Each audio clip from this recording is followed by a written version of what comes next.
Assalamualaikum warahmatullahi wabarakatuh. Perkenalkan, nama saya Muhammad Farhan Baidowi dengan NIM 23051204352 dari kelas C Teknik Informatika. Dalam video ini saya akan sedikit menjelaskan tentang sejarah komputer sebagai tugas dari mata kuliah Sistem Operasi. Untuk referensi materi pembahasan video saya berasal dari website baktikominfo.id dan buku Modern Operating System karya Andrew S. Tannenbaum. Maka kita langsung ke pembahasannya.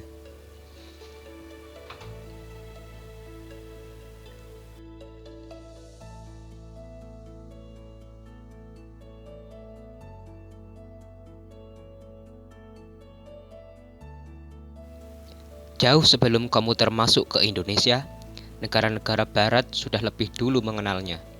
Awalnya, komputer digunakan sebagai alat hitung atau untuk hal-hal yang berhubungan dengan aritmatika. Bentuk komputer pada awalnya juga tidak secanggih seperti yang ada sekarang. Nah, bagaimana perkembangan dari komputer itu sendiri?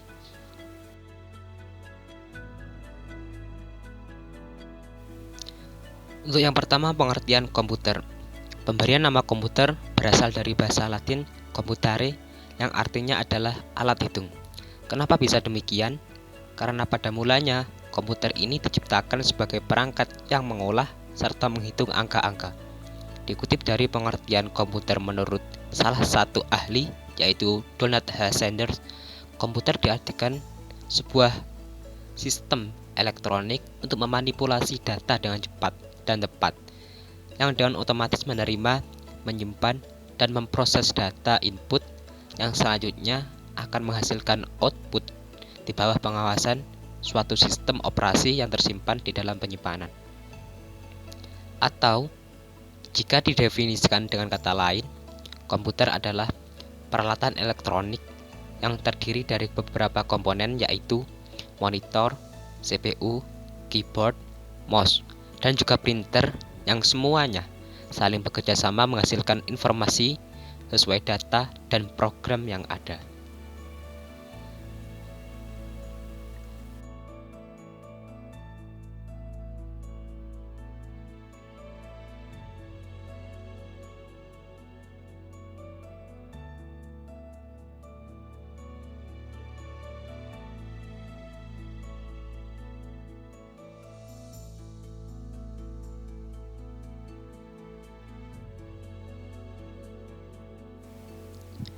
Menurut sejarah perkembangan komputer, penemu komputer pertama kali ialah Charles Babbage yang hidup antara 1792 hingga 1871, seorang ilmuwan matematika yang berasal dari Inggris. Pada mulanya, ia menemui beberapa masalah dalam perhitungan menggunakan tabel matematika. Hal ini membuatnya berinovasi untuk menciptakan alat yang bisa meminimalisir kesalahan dalam proses hitung. Pada akhirnya, ia berhasil menciptakan mesin penghitung yang dinamai difference engine pertama. Mesin inilah yang pada masanya dulu menjadi cikal bakal terciptanya komputer. Nah, dari awal penemuannya, terdapat banyak ilmuwan lain yang ikut berkontribusi dalam sejarah komputer, seperti Alan Turing dan Loveless.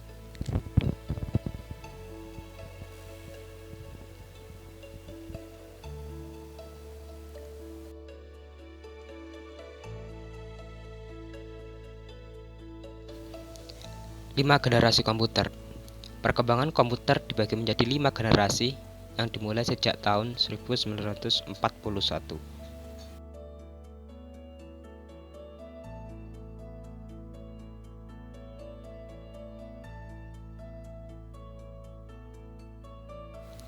Komputer generasi pertama berada pada tahun 1941 hingga 1959 yang memiliki ciri dikenal sebagai komputer vacuum tube. Pada Perang Kedua, komputer mulai dikembangkan oleh negara-negara terkait untuk kebutuhan perang. Jerman adalah pelopor yang berpengaruh dalam perkembangan komputer tersebut. Melalui salah satu insinyurnya yang bernama Konrad Zuse, pada tahun 1941, Jerman berhasil menciptakan sebuah komputer bernama Z3 yang berfungsi untuk merancang pesawat terbang dan peluru kendali. Komputer ini memanfaatkan tabung hampa udara untuk sirkuit dan drum magnetik sebagai memori. Tidak ingin kalah dengan rivalnya, sekutu Inggris pada tahun 1943 juga berhasil membuat komputer yang dibuat khusus untuk bisa memecahkan kode rahasia yang digunakan negara Jerman. Komputer ini diberi nama Colossus. Komputer Colossus ini dibuat oleh sekelompok ilmuwan yang termasuk di dalamnya Alan Turing di Bletchley Park, Inggris.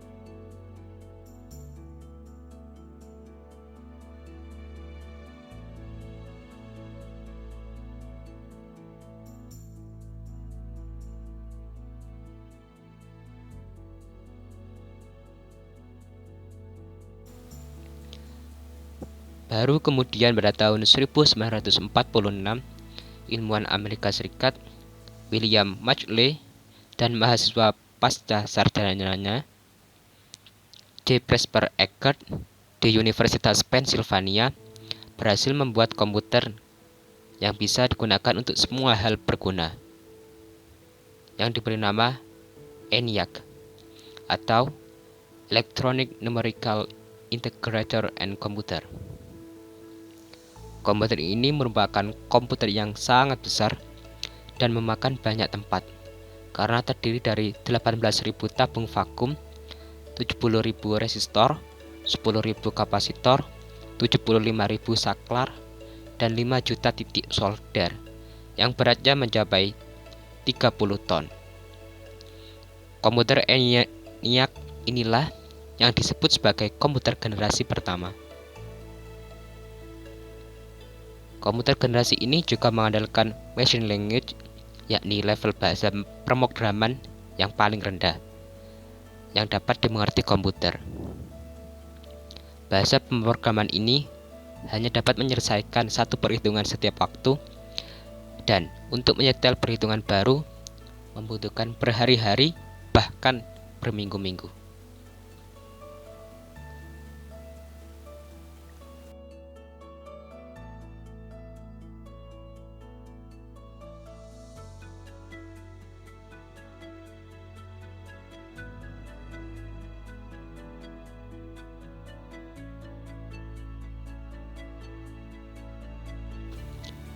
Komputer generasi kedua berada pada tahun 1959 hingga tahun 1965. Komputer pada tahun 1960-an dikembangkan dengan transistor yang memiliki daya listrik dan ukuran lebih kecil. Bahasa mesin pada komputer juga menggunakan bahasa assembly. Komputer transistor ini mulai dipakai pada lembaga-lembaga pemerintahan dan universitas untuk tujuan ilmiah. Kemampuan dari komputer ini juga dinilai lebih cepat dan dapat melakukan pembagian informasi secara real time. Komputer pada generasi kedua ini cukup laris di pasaran, walaupun harganya tergolong mahal. Selanjutnya, komputer pada generasi kedua dipakai di dunia industri dan kesehatan karena dinilai handal dalam mencetak data, menghitung gaji, dan mendesain produk. Transistor memungkinkan komputer jadi lebih kecil, murah, cepat, dan hemat energi. Selain itu, pada komputer generasi kedua ini, memori inti magnetik juga mengalami perkembangan. Secara umum, komputer generasi ini sudah menggunakan bahasa pemrograman yang lebih tinggi daripada generasi sebelumnya. Kapasitas memori yang sudah cukup besar, lebih hemat listrik, dan proses operasinya yang lebih cepat. Dan untuk tambahan, sistem operasi yang umum digunakan pada komputer generasi ini adalah FMS atau Fortran Monitor System dan IPS-YS, yaitu sistem operasi IBM untuk 7094.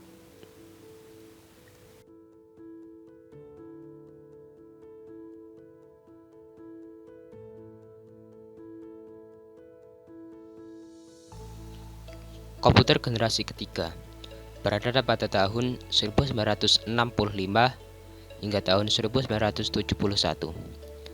Komputer generasi kedua yang menggunakan transistor memang telah membuat ukurannya menjadi lebih kecil dan memiliki daya yang lebih hemat dari generasi komputer sebelumnya. Sayangnya, komputer ini menghasilkan panas yang sangat besar saat dipakai, yang berisiko merusak bagian komputer yang lain. Hingga akhirnya, pada tahun 1958, terdapat ilmuwan dari Amerika Serikat yang bernama Jack Kilby yang berhasil menemukan solusi dari masalah transistor tersebut, yaitu dengan memanfaatkan sirkuit integrasi atau integrated circuit atau IC yang dikombinasikan dengan 3 komponen elektronik dalam piringan silikon kecil yang terbuat dari pasir kuarsa. Selanjutnya, para ilmuwan berhasil membuat terobosan dengan membuat satu chip tunggal yang isinya mewakili banyak komponen, sehingga membuat ukuran komputer menjadi jauh lebih kecil. Kelebihan dari komputer generasi ini adalah sudah dipakainya sistem operasi atau operating system yang dapat menjalankan banyak program yang berbeda secara bersamaan. Komputer generasi ketiga ini meliputi IBM 30, UNIVAC 9000, UNIVAC 1108, dan GE 600.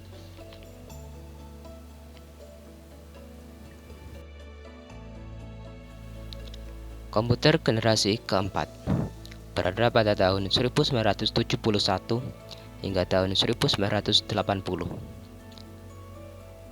Pada komputer generasi keempat, banyak perusahaan-perusahaan yang berhasil bermanuver dengan menggunakan chip tunggal yang menampung ribuan komponen komputer dengan menggunakan teknologi LSI atau Large Scale Integration.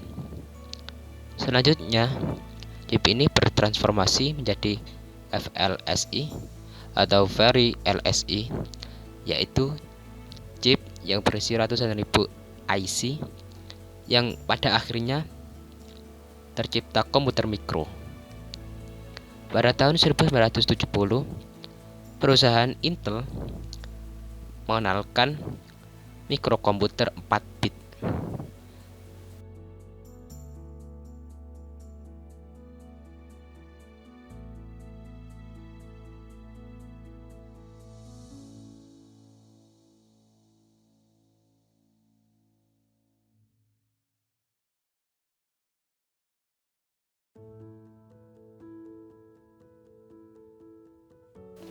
Komputer pada generasi keempat ini memakai chip yang berisi 230 transistor yang menjalankan 60.000 operasi dalam hitungan detik. Lalu, pada tahun 1972 muncullah mikrokomputer 8 bit yang juga merupakan rancangan perusahaan Intel. Ciri khas dari komputer di generasi keempat ini adalah mulai digunakannya green color, dan pemakaian Microsoft Basic untuk bahasa pemrogramannya, serta CP/M untuk sistem kontrol operasinya.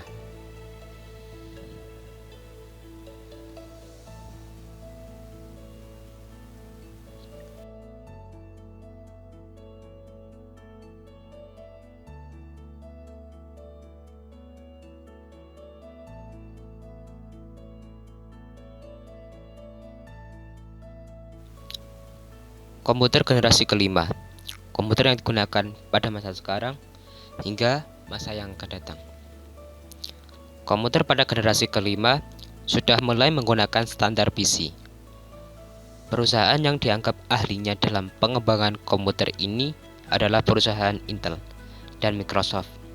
Bahkan, Microsoft resmi menjadi standar internasional untuk software dan hardware komputer. Generasi kelima ini juga sering disebut sebagai generasi Pentium karena penggunaannya sebagai salah satu mikroprosesor yang dianggap paling canggih. Komputer pada generasi ini juga mempunyai jutaan warna dan resolusi yang sangat tajam. Selain itu, pada masa ini mulai berkembang komputer bergerak seperti laptop. Selanjutnya, saat ini masih dilakukan tahap untuk merealisasikan komputer generasi masa depan yang dilengkapi dengan artificial intelligence atau AI, atau yang lebih dikenal sebagai kecerdasan buatan, yang bertujuan untuk bisa mewujudkan suatu perangkat komputer yang mampu melakukan komunikasi dengan manusia, mampu menggunakan input visual, dan belajar dari pengalaman pribadi. Komputer yang pada awalnya berbentuk tabung vakum besar, kini sudah berubah menjadi perangkat kecil yang bahkan bisa dibawa kemana-mana. Tidak bisa dipungkiri, memang teknologi akan membuat Anda terus berinovasi.